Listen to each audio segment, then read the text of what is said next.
Hola, ¿qué tal amigos? Gracias por acompañarme en una emisión más del Chapucero Today. Alejandro Hertz finalmente cerró el círculo con todos estos señalamientos, todas estas pruebas debido a los sobornos enmarcados en el caso Odebrecht. El caso y todo esto que hemos hablado de Enrique Peña Nieto.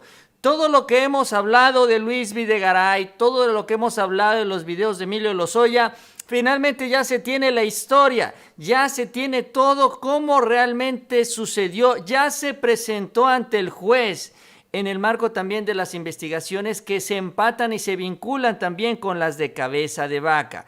De esto vamos a platicar el día de hoy. ¿Cómo está el escenario? Y además, en el lado de los jueces, la ayudadita, entre comillas, porque en la corte se siguen haciendo de la vista gorda y hay investigaciones ya que se vienen realizando en contra de funcionarios muy cercanos a los ministros de la corte que eventualmente también pueden ser detenidos porque ya se les están encontrando una serie de irregularidades ahí en el Poder Judicial de la Federación.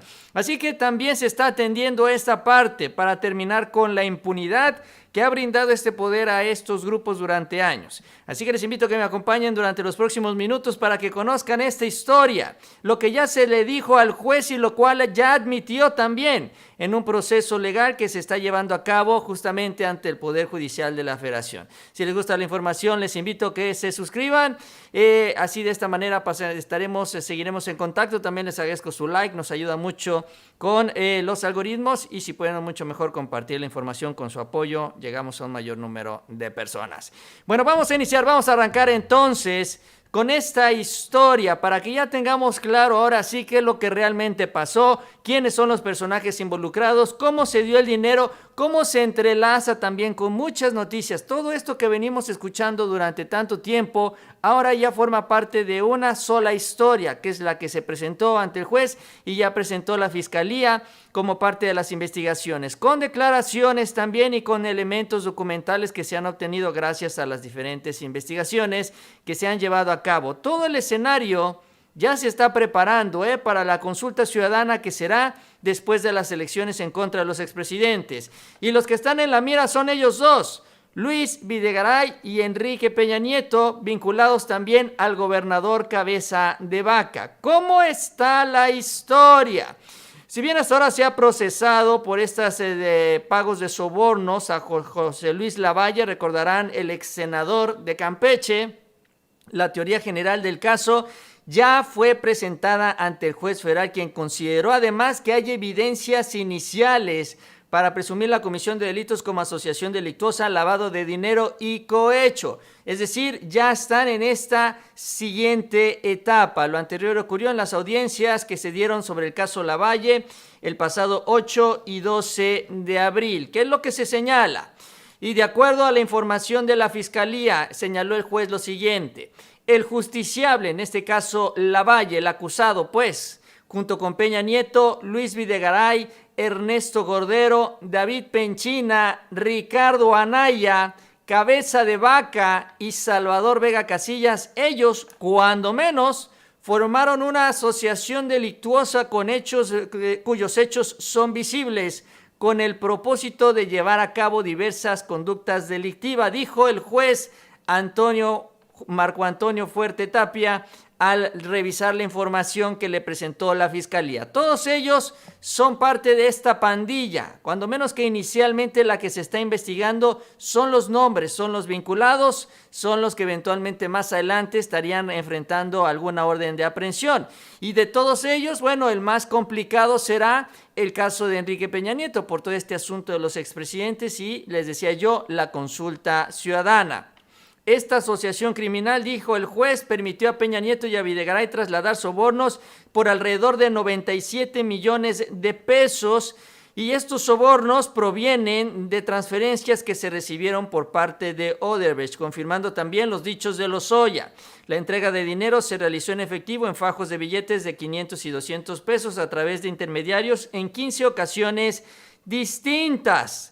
Eso es parte de la historia. Estas imputaciones se sostienen en 3 declaraciones, ya no solo la de Emilio Lozoya, sino también hay quienes han validado ya esta información. La Fiscalía ya consiguió más pruebas.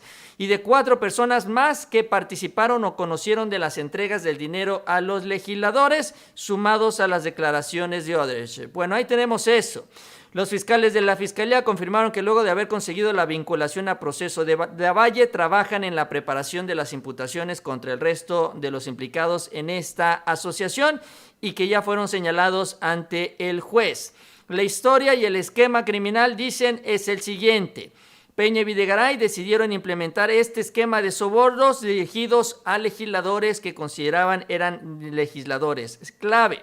En el caso particular de Jorge Luis Lavalle Mauri, el quien está actualmente detenido, era particularmente importante, pues él designó a una persona de su confianza, Rafael Carabeo, para ser intermediario del dinero. Hay que recordar que Rafael Carabeo es la persona que aparece recibiendo, justamente en el video filtrado por Emilio Lozoya, estos fajos de billete y contándolos en estas bolsas y metiéndolos a la maleta. Este señor es el intermediario y este a su vez se los habría entregado al senador Jorge Luis Lavalle, que actualmente es el único que está detenido. Ahora, Rafael Carabeo ya decidió someterse al criterio de oportunidad. Ya él soltó toda la sopa y gracias a él se detuvo al ex senador. Ahora la pregunta es, ¿qué tanto de toda esta historia fue complementada por el propio senador? Porque bueno, yo creo que también ya él está buscando alguna opción. Y ahí vamos subiendo poco a poco la escalera y ahí va subiendo también la lista de nombres. Y así se va armando cada vez mejor la historia. El propósito de la asociación era concretar la reforma energética atendiendo este interés económico, para votar a favor de dicha reforma y así abrir a personas extranjeras la explotación de los recursos naturales, propiedades de la nación, dijo el juez al recapitular lo presentado por los fiscales. Insisto, aquí lo importante es que ya se presentó al juez. El esquema fue el siguiente: siguiendo las instrucciones del presidente, Videgaray ordenó a Lozoya que se canalizara dinero proveniente de Odebrecht, para lo que a su vez designó él a 3 funcionarios de Pemex, quienes ya también hicieron algunas declaraciones en el marco de estas investigaciones y fueron quienes entregaron este dinero y quienes grabaron a este señor Rafael Carabeo y también al funcionario de Querétaro, que se me fue ahorita el nombre, que trabajaba porque ya lo corrió con Francisco Domínguez. Justamente estas personas son las que designó Emilio Lozoya como intermediarios de Pemex para realizar toda la operación. Ahí vemos cómo se va construyendo toda esta historia. Estas personas a su vez fueron las responsables de entregar el dinero a Carabeo y cada una de las entregas entre los intermediarios quedó asentada en un recibo que Opengo firmó a manera de acuse y que él finalmente es el que entrega a las autoridades. Todo lo anterior fue confesado por Lozoya, así como el propio Carabeo. Respecto al origen del dinero, los fiscales explicaron al juez que por decisión de Videgaray todo esto llegó desde Odebrecht, que, utilizó, sabemos, empresas fachadas y sobre todo, y esta parte es muy importante porque aquí lo vincula a un personaje del cual también se ha hablado, aunque no lo mencionan o lo vinculan directamente en esta investigación, que es Miguel Ángel Osorio Chong. O sea, todos ahí metidos, todos embarrados. Porque además de estas empresas transnacionales, las offshore, porque de eso se trata, empresas de papel que están en el extranjero, también estuvo trabajando con una empresa aquí mexicana, a través de la cual regresaron el dinero a México y finalmente se obtuvo también esta cantidad en efectivo. La dispersión en territorio nacional fue por conducto de la empresa denominada Construcciones Industriales Tapia, representada por Tapia Vargas, Fabiola Tapia Vargas, todo ello para que a su vez esos recursos pudieran ser trasladados a Peña Nieto y a Luis Videgaray y obviamente a Emilio Lozoya. Es decir, con estas empresas extranjeras y la empresa mexicana se obtuvo este dinero en efectivo, se pudo triangular, de las cuentas que tienen el extranjero.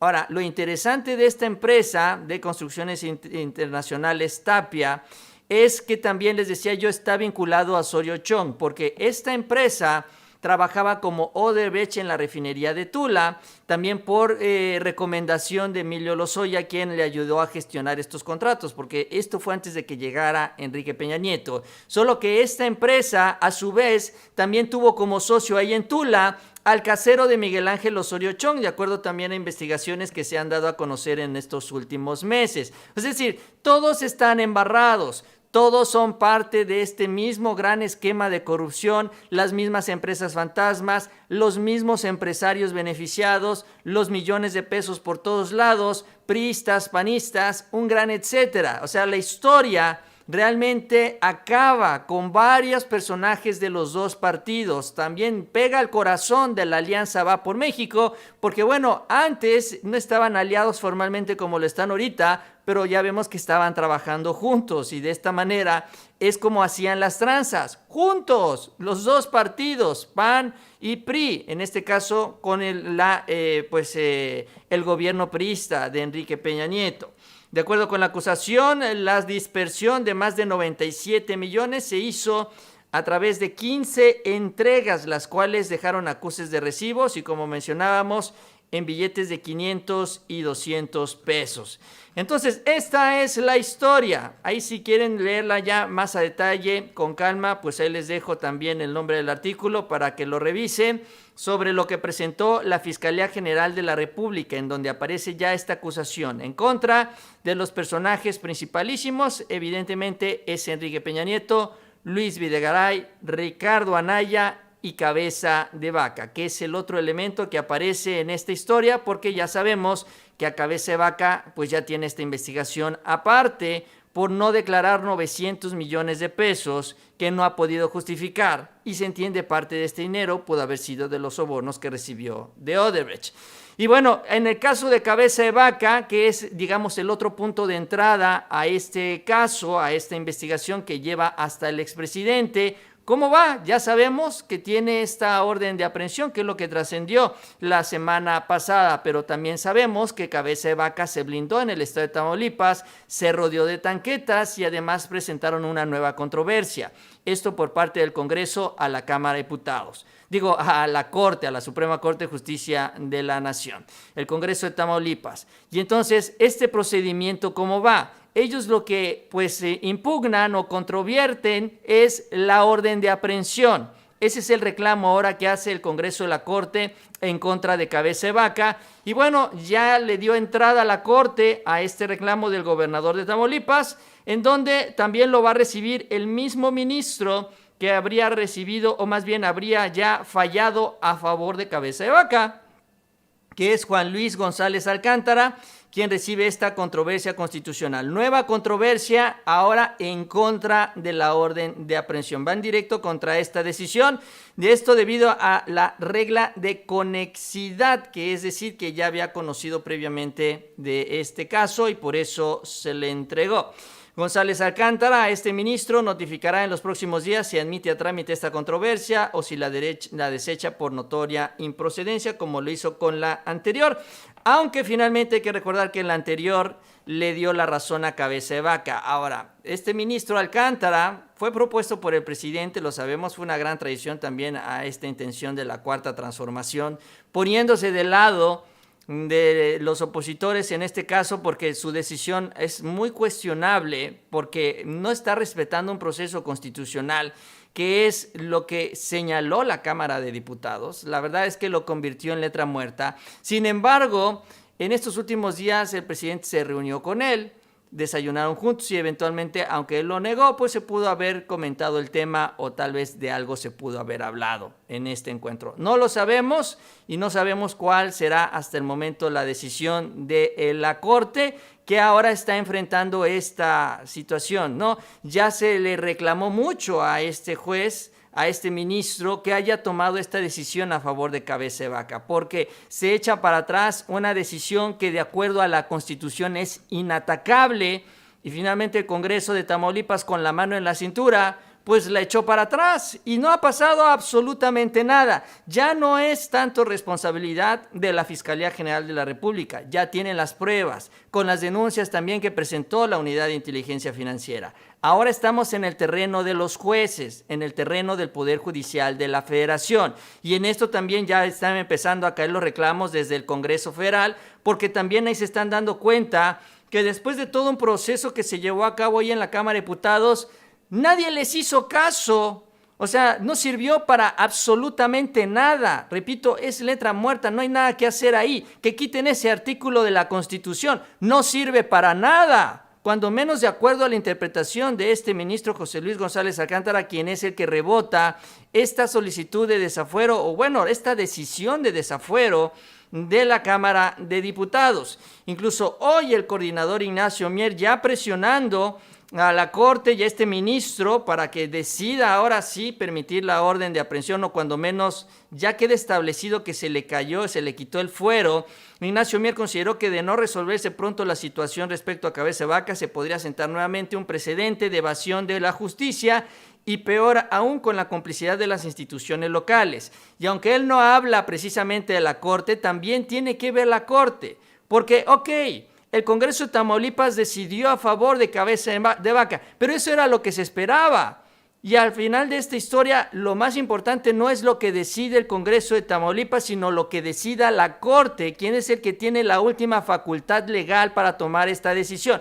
Ahora, la pregunta es, ¿cuándo lo van a decidir? Y si se necesita una controversia para que la Corte se defina o decida si es válido o no la aplicación de esta ley constitucional que se utilizó para el desafuero de Cabeza de Vaca. O sea, la pregunta es, ¿qué carajos es lo que están esperando? Y esta no es la única situación. También el titular de la Marina, Rafael Ojeda, habló sobre el desempeño del Poder Judicial. Porque si bien ahí en la Marina están enfocados en temas de seguridad, no están metidos en la política, no están investigando a gobernadores o a expresidentes y demás, también ellos han enfrentado esta situación. Incluso en la declaración polémica que dio la semana pasada, también declaró como enemigos a los jueces del Poder Judicial de la Federación, en una declaración muy breve, pero muy contundente, que revela que las cosas no están caminando bien, cuando menos todavía no están bien en el Poder Judicial de la Federación. Vamos a retomar lo que dijo el almirante de la Marina, Rafael Ojeda. Entiendan que esto es una situación que hay que hacerla paso a paso y bien fiscalizada y bien judicializada, porque si no, pues las ayudas, que no tenemos muchas, de jueces y ministerios públicos, tenemos que cerrar bien el círculo, porque si no se nos van. Hay muchos casos que hasta pena nos dan que actúen de esa manera. Te parece ser que el enemigo lo tenemos en el Poder Judicial, ¿no? Y tenemos que cerrar bien ese círculo para poder llegar a cabo a la detención. Tenemos varios casos, pero los tenemos que hacer muy bien hechos. Así lo dijo, ¿no? Parece ser el enemigo lo tenemos en el Poder Judicial de la Federación. Y es que en estas decisiones, tanto en el marco de la seguridad como en el marco de estas investigaciones ya relacionadas a los delincuentes de cuello blanco, a los políticos, lo que no suena lógico suena metálico, que esta también es una frase que aplica mucho el presidente. Y aquí es donde entra una serie de datos que han empezado a surgir alrededor de lo metálico de la Suprema Corte, del dinero, de cómo se mueve la lana y eventualmente cómo se han visto beneficiados los ministros de la Corte de un sistema que antes los protegía desde el Poder Ejecutivo, desde Los Pinos, en donde construían unas alianzas gracias a estos acuerdos económicos. Digo, si Enrique Peña, y ahorita estamos hablando, ya tiene toda una serie de evidencias por estos sobornos que envió al Poder Legislativo, imagínense también cómo trataban a los del Poder Judicial, pues todos en la bolsa y todos flojitos y cooperando, todos recibiendo su buena lana. Y entonces aquí les decía yo, viene, vamos a decirlo, la ayudadita para la justicia, acalambrar a los ministros de la Corte para que se den cuenta que ya este sistema que antes los protegía, los apapachaba, los procuraba, ya no está, y que al contrario, ahora ellos tienen también que someterse a la justicia, como dice el presidente, Suprema Corte de Justicia de la Nación, y tienen que hacer respetar justamente esta prioridad, la justicia. Y bueno, aquí aparecen una serie de investigaciones donde dos ministros están embarrados también en todo este grupo peñista que es el que movió la lana por las reformas energéticas. Vamos con el primero de ellos. En estas últimas horas se señala la posibilidad ya muy real de girar orden de aprehensión contra este señor, Jesús el Quicho Díaz o Quicho Díaz, operador del ministro Gutiérrez Ortiz Mena. Él es uno de los operadores o el principal operador de justamente de este ministro Alfredo Gutiérrez Ortiz Mena, además de ser diputado federal plurinominal suplente en el Estado de México. Se difundió que Quicho Díaz, este señor, consiguió apoyo financiero para el exprocurador general de justicia del DF, Miguel Ángel Mancera, por medio del dueño de IGA. O sea, eras una especie de operador político y operador financiero, y que actualmente es el coordinador de asesores de Alfredo Gutiérrez Ortiz Mena, y que, bueno, ahora está enfrentando estas acusaciones. La pregunta es, ¿cuánto dinero le consiguió a este señor, Alfredo Gutiérrez Ortiz Mena, para que lo tenga ahí en esta posición? Como coordinador de asesores, como su brazo derecho. ¿Y para qué necesita un ministro una especie de operador político y operador financiero? Esa es otra de las dudas que surgen alrededor de este tema. Pero este caso, obviamente, puede llevar a las cuentas del actual ministro. Aunque no se menciona esto en la información sobre este señor Jesús Quicho Díaz, pues evidentemente la cercanía nos hace sospechar justamente de esto. Entonces, ahí tenemos uno, Alfredo Gutiérrez Ortiz Mena. Ahora el segundo, que también se dio a conocer hace ya algunos meses y que del cual no los olvidamos, porque este tipo de cosas, hasta que no se resuelvan pues de manera correcta, no hay que dejarlas sueltas. Y en este caso es un exfuncionario de Luis María Aguilar, del Consejo de la Judicatura, a quien la Unidad de Inteligencia Financiera le habría congelado varias cuentas. Y es que este señor que estaba, o al cual le congelaron las cuentas, es el exfuncionario Francisco Javier Pérez Maqueda, quien era el director general de Inmuebles y Mantenimiento del Poder Judicial de la Federación, en donde habría recibido algunas transferencias no claras y que involucran cuentas vinculadas a la presidencia de la Corte. ¿Por qué? Bueno, porque finalmente él se encargaba de todo esto, de la renta, de la remodelación, de todo lo que es relacionado a los inmuebles, que sabemos que ahí en el tema se mueve mucha lana, y esto mientras Luis María Aguilar era el presidente de la Corte. Vamos a decirlo con las mismas palabras de la nota anterior, pues era su especie de operador financiero en este tema también inmobiliario, pero con este cargo importante también en el Poder Judicial de la Federación.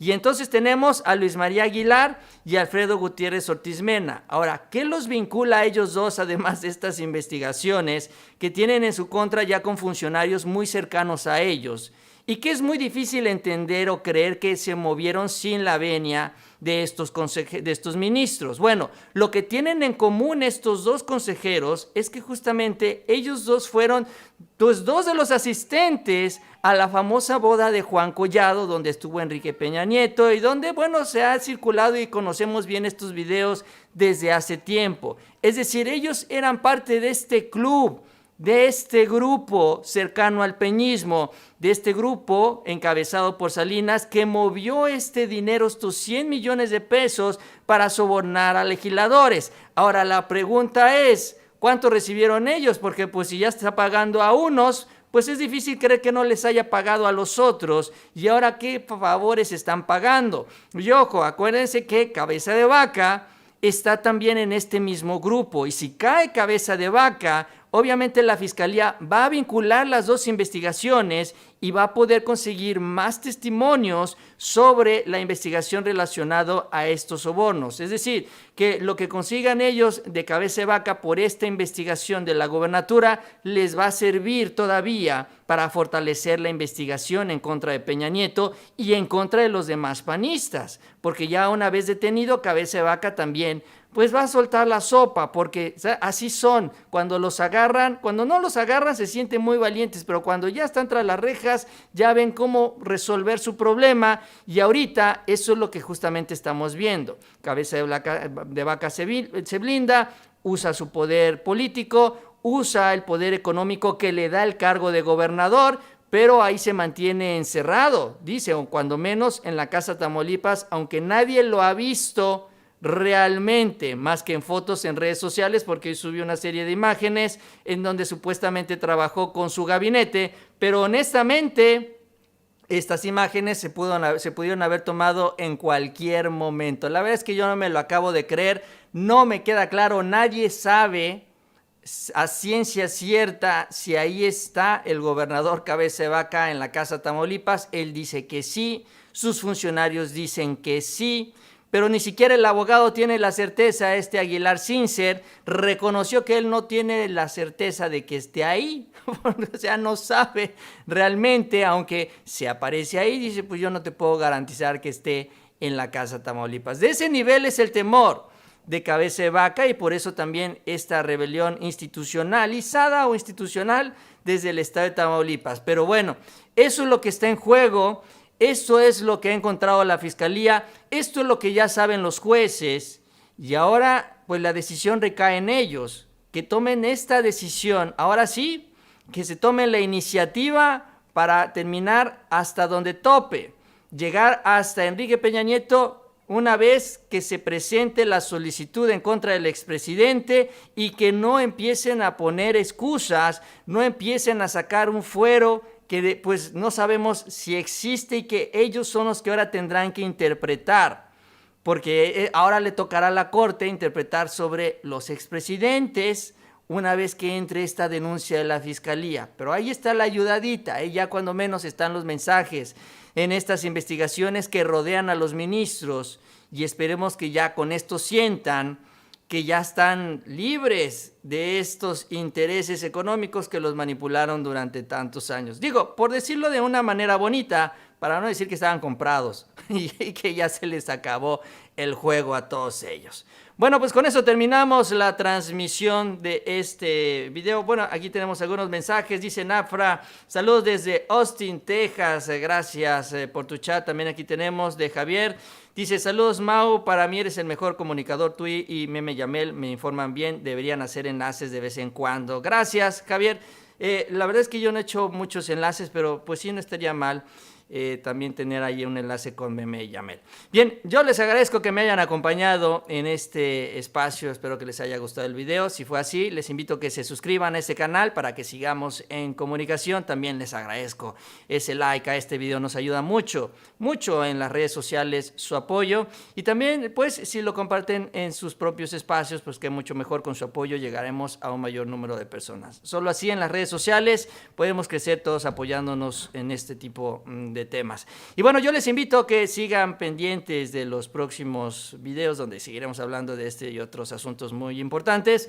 Así que, bueno, yo estoy seguro que estaremos en contacto más adelante. Que tengan una excelente tarde-noche y seguimos